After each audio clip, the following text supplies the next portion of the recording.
ভোলানাথের যে অভিশাপের কিছু অংশ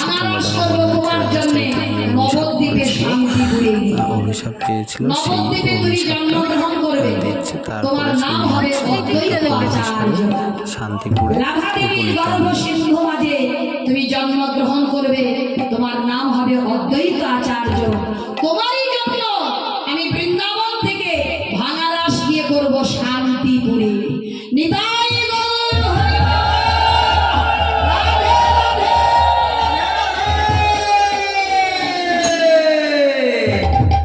এইবার ভোলানাথ প্রণাম করে প্রভুর কাছ থেকে বিদায় নিয়ে এবার ভোলানাথ চলে গেলেন। গৌরী দেবী পুনরায় রাস মঞ্চ সুন্দর করে সাজাইয়ে